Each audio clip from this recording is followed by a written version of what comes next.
What I can say is on 7th and the initial stages, there were losses, but the numbers and that's not important. What was important is why did these losses occur? I may not agree with him that India lost so many aircrafts, but I do agree that we did lose some aircraft. India, Pakistan, that was going. In fact, planes were being shot out of there. Four or five, but I think 5 jets were shot down actually.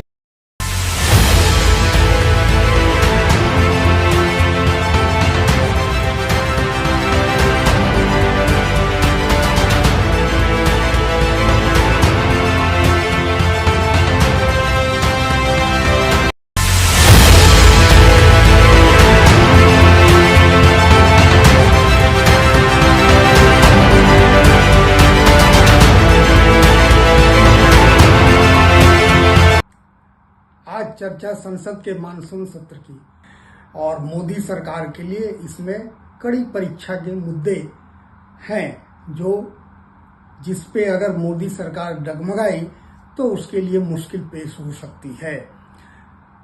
दरअसल विपक्ष और सरकार दोनों ही तरफ से जो मसले पेश किए जाने वाले हैं वे सभी बेहद विवादास्पद हैं और उनमें चिंगारी उठनी तय है। विपक्ष के मुद्दे और सरकार के मसले दोनों पर अलग अलग विचार करते हैं। विपक्ष का सबसे बड़ा मुद्दा ऑपरेशन सिंदूर को लेकर है। अमेरिकी राष्ट्रपति डोनाल्ड ट्रंप 2 दर्जन से अधिक बार यह दावा कर चुके हैं कि उन्होंने 7 मई से लेके 10 मई तक चलने वाली 4 दिनों की लड़ाई को रुकवाया था। और उससे भी बड़ी बात यह उन्होंने कही है कि उन्होंने दोनों देशों को व्यापार करने का न्योता देकर के यह लड़ाई रुकवाई, वरना दोनों ही न्यूक्लियर संपन्न देश हैं और लाखों लोगों की जान जाती। भारत के राजनीतिक नेतृत्व ने इसका सीधे सीधे कभी खंडन अभी तक नहीं किया है। सिर्फ हमारी ओर से यह कहा जाता रहा है कि पाकिस्तान के निवेदन पर संघर्ष विराम का ऐलान किया गया, लेकिन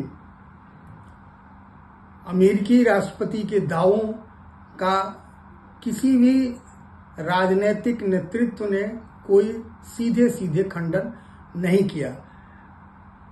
विदेश मंत्रालय जरूर अपनी तरफ से एकाध बार बयान देता रहा है कि ऐसी कोई बात नहीं थी और पाकिस्तान के कहने पर ही संघर्ष विराम किया गया। विदेश सचिव विवेक मिश्री यह जरूर कह चुके हैं कि इसमें व्यापार वाली कोई बात नहीं थी।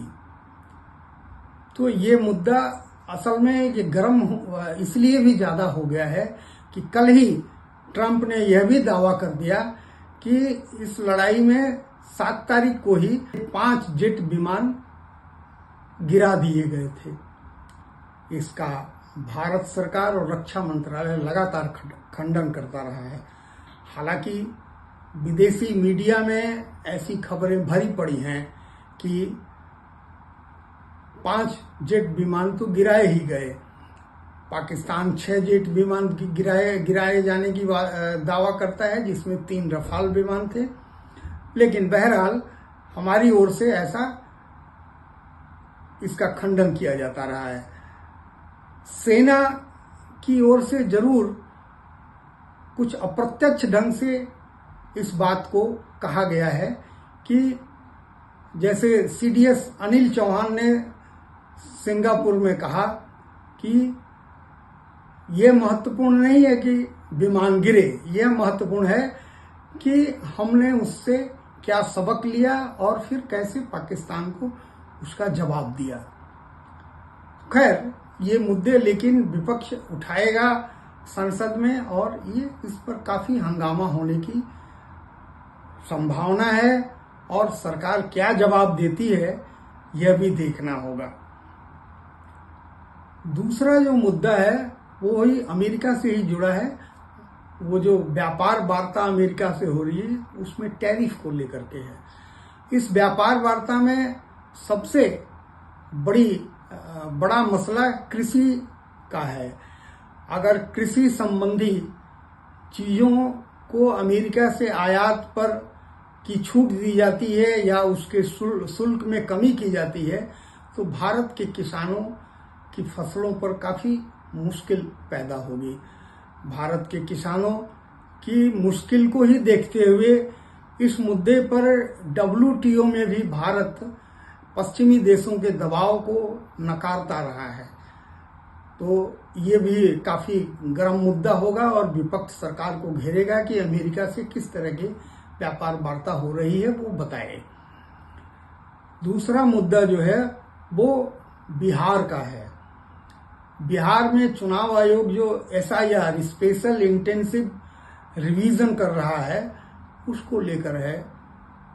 वो मुद्दा बिहार में नए सवाल उस पर खड़े हो गए हैं क्योंकि ऐसा कहा जा रहा है, ऐसी कई सारी रिपोर्टें हैं कि BLO खुद ही फॉर्म भर के जमा कर दे रहे हैं और वोटरों के फोटो या उनके दस्तखत या उनको पता हुए बिना भी ऐसा कहा जा रहा है कि उनके फॉर्म भर दिए जा रहे हैं।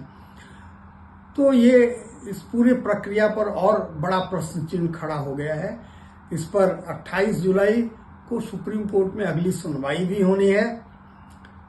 इससे जुड़ा दूसरा मसला ये है कि 5 जुलाई को चुनाव आयोग ने सभी राज्यों के निर्वाचन अधिकारियों को यह कहा कि पूरे देश में इस प्रक्रिया को करने की तैयारी की जाए। इस पर विपक्ष का विरोध है ही है, विपक्ष इसे असंवैधानिक में मान रहा है। लेकिन सबसे बड़ा सवाल सरकार को समर्थन दे रही आंध्र प्रदेश की तेलुगु देशम ने खड़ा कर दिया है। तेलुगु देशम की बैसाखी पर सरकार टिकी हुई है, इसमें कोई दो राय नहीं है। तेलुगु देशम ने चुनाव आयोग से मिलकर के इस SIR की प्रक्रिया को रोकने और वोटरों की नागरिकता जांचने का काफी विरोध किया है और कहा है कि ये प्रक्रिया बंद की जानी चाहिए। ऐसे में सरकार के लिए ये काफी मुश्किल हो सकता है कि वो क्या करे। सरकार ये जरूर वहां कह सकती है कि ये चुनाव आयोग कर रहा है, हमारा उससे कोई लेना देना नहीं है, लेकिन फिर भी विपक्ष ये पूछेगा कि नागरिकता साबित करने का या नागरिकता की जांच करने का अधिकार किसको है और कितने नागरिक अभी तक विदेशी नागरिकों की पहचान हो पाई है। तो ये सारे मुद्दे काफी सरकार के लिए मुश्किल पैदा कर सकते हैं। अब सरकार की ओर से जो उठने वाला मसला है वो है एक चुनाव एक देश एक चुनाव का। तो इसका विपक्ष पहले से ही विरोध कर रहा है और हाल में 2 पूर्व मुख्य न्यायाधीशों ने भी इसका विरोध किया, जिसमें सुप्रीम कोर्ट के इस हाल ही में रिटायर हुए पूर्व मुख्य न्यायाधीश चंद्रचूड़ भी शामिल हैं, जिनका कहना है कि यह अव्यावहारिक है। और सरकार की ओर से दूसरा मसला एक और आने वाला है।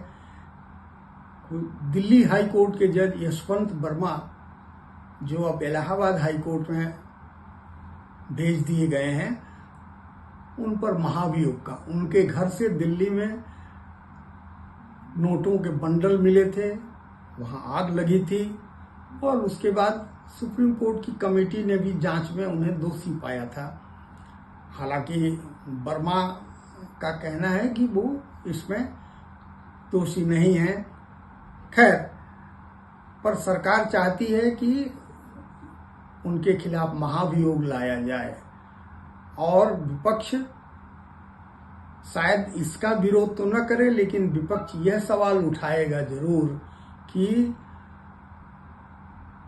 उसने जो इलाहाबाद हाई कोर्ट के ही जज शेखर यादव के खिलाफ महाभियोग का नोटिस दिया था, उसका क्या हुआ। तो शेखर यादव के खिलाफ दिसंबर में 55 राज्यसभा सदस्यों ने राज्यसभा के सभापति को महाभियोग का नोटिस दिया था, जिस पर आज तक कोई फैसला नहीं हो पाया है। विपक्ष ये सवाल उठा सकता है कि शेखर यादव का अपराध ज्यादा बड़ा है, ज्यादा बड़ा संवैधानिक है, क्योंकि उन्होंने विश्व हिंदू परिषद के कार्यक्रम में यह कह दिया था, कथित तौर पे यह कह दिया था कि यह हिंदुस्तान है और यहाँ कानून बहुसंख्यक की इच्छा के हिसाब से ही चलना चाहिए। यह संविधान के सरासर विरोधी बात है, क्योंकि संविधान और कानून अल्पसंख्यक बहुसंख्यक की बात नहीं करता, वो निरपेक्ष है और सिर्फ न्याय की बात करता है। इसलिए ये सारे मुद्दे बेहद विवादास्पद और बेहद गर्मी पैदा करने वाले हैं। अब देखना है कि मानसून सत्र में सरकार कैसे इनसे निपटती है।